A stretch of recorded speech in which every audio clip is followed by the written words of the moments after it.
Você está ouvindo o documentário Na Rota do Penta, um documentário produzido por Matheus Vieira da Silva sobre Hélio Castro Neves nas 500 milhas de Indianápolis em 2022.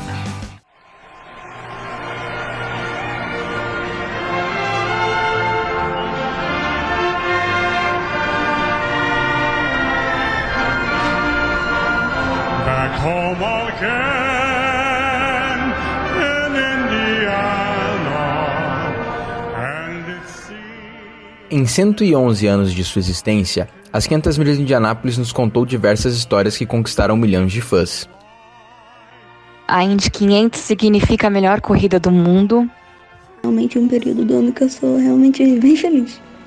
É algo especial porque a gente não vê nada parecido em nenhum lugar do mundo. A Indy 500 é a maior corrida de automobilismo mundial. Das mais trágicas... Bateu na última curva! Até as mais heróicas. Bateu o lance! Bateu o lance! Emerson vai ganhar! Emerson vai ganhar! O Brasil ganhou!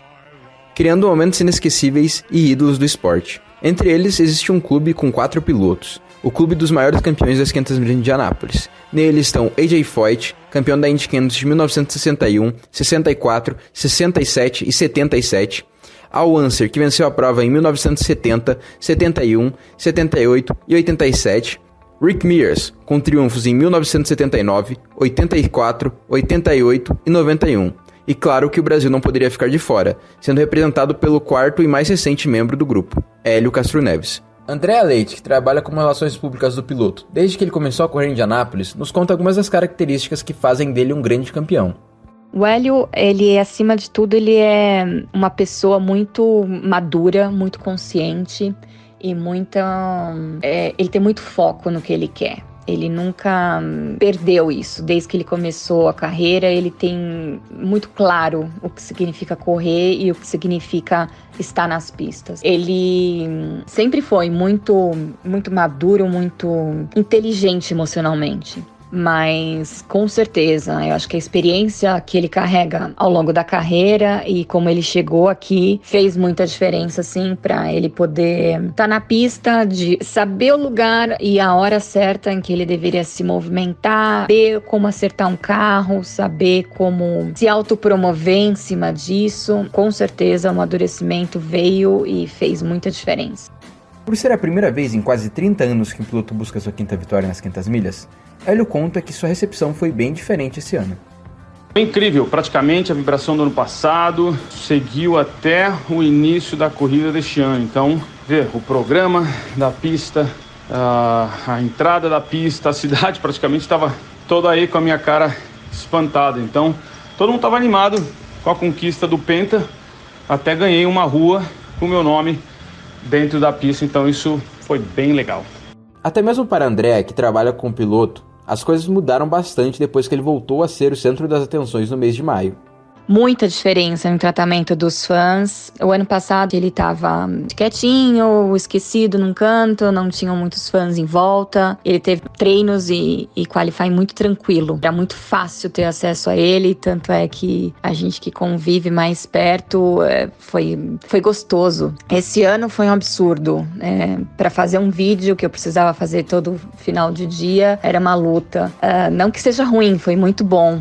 Os fãs perto... É reconhecimento, é a glória, mas teve muita diferença. E com a publicidade que gerou ao torno, porque a corrida é divulgada durante o ano inteiro, né, em cima do campeão. Então, o que ele deu de entrevista, o que ele fez de appearance, o que ele teve de cumprir de agenda foi totalmente novo e foi a primeira vez pós-pandemia também que ele pôde estar nos lugares pessoalmente.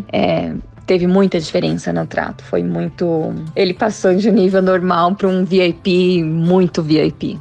Em 2022, as coisas não começaram da melhor maneira para Hélio, que sofreu um acidente em um teste realizado no mês de abril em Indianápolis. O acidente que aconteceu em abril, no Open Test, não afetou não.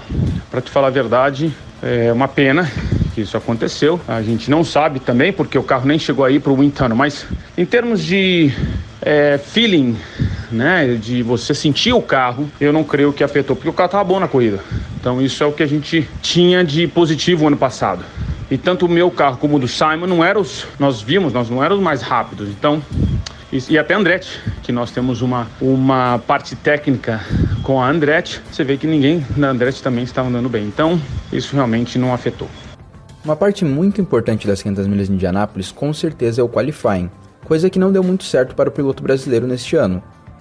O maior problema do quali foi várias situações, né? A gente, pelo fato de sexta-feira não ter tido ter um dia muito turbulento, porque estava ventando muito, então a gente não andou muito, então não conseguiu aquele acerto ideal,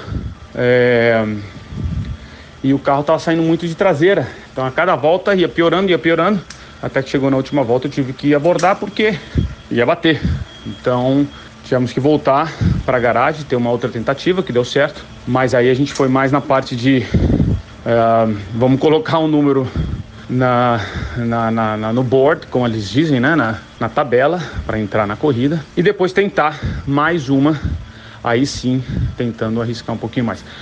Para te falar a verdade, se ganhasse mais umas 5, 8 posições, ia ser no lucro. Não creio que tinha suficiente para entrar, não tinha o suficiente para entrar no top 12, poderia ter melhorado a posição de largada, mas isso não afetou o rendimento de corrida, vamos dizer assim.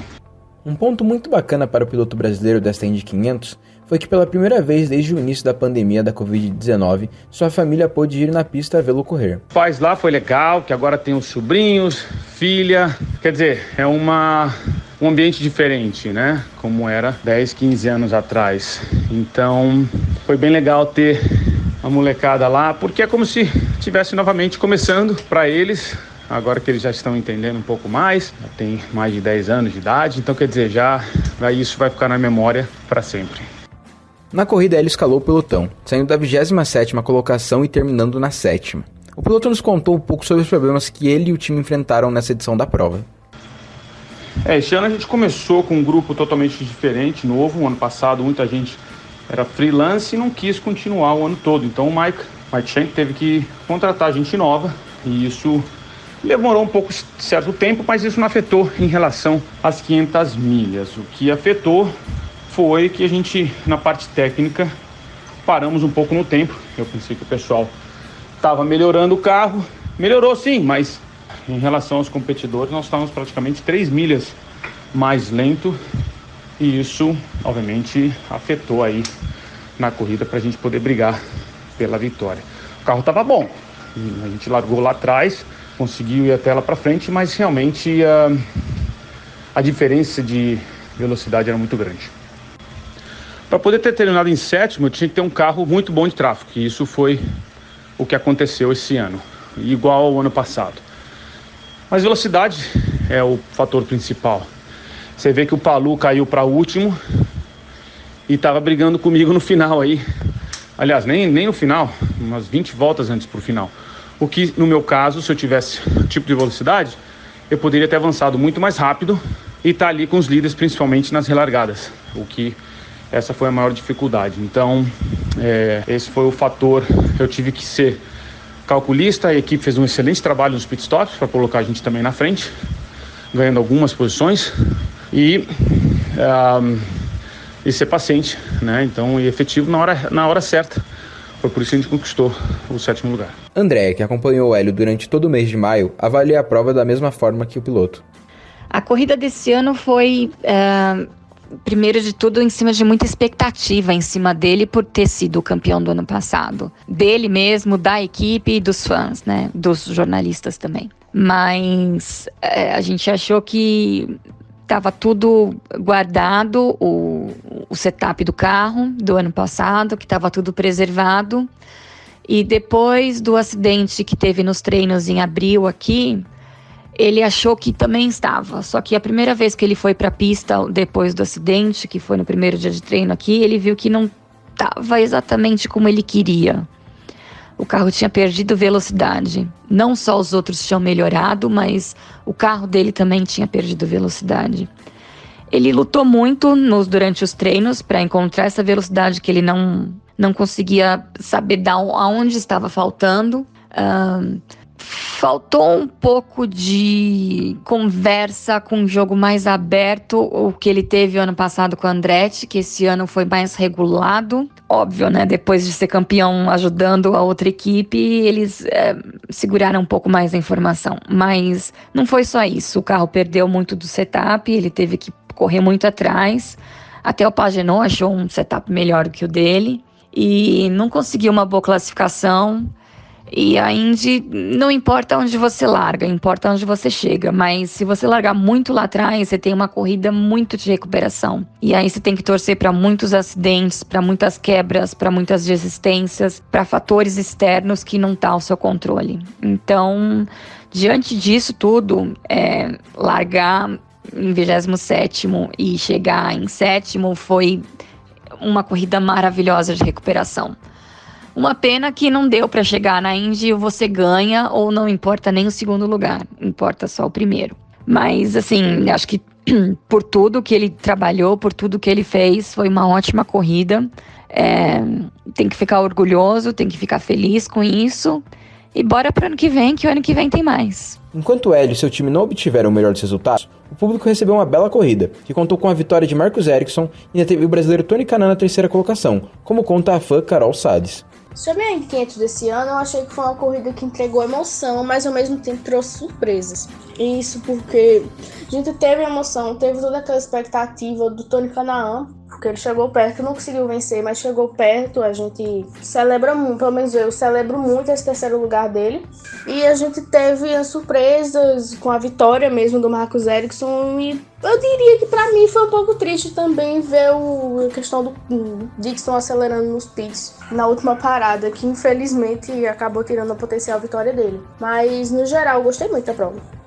Enquanto a Indy 500 do ano que vem não chega, ela está focada em outros objetivos, como a possível participação na NASCAR, após vencer na Superstar Racing Experience, uma categoria de Stock Cars. Claro que a NASCAR sempre esteve no radar por ter não só vários amigos, né, como pilotos, e como eu perguntei várias vezes para o Roger, eu sei que vai ser uma transição muito diferente, pelo carro ser completamente diferente, veja só com o Jimmie Johnson, né, tá aí na categoria, e é difícil. E eu mesmo que fiquei 3 anos fora, 3 anos e meio fora, vamos dizer assim, da categoria e voltando, tô vendo o quanto é difícil, né, a adaptação, porque é um carro diferente. Então eu imagino que isso acontecerá também na categoria da NASCAR.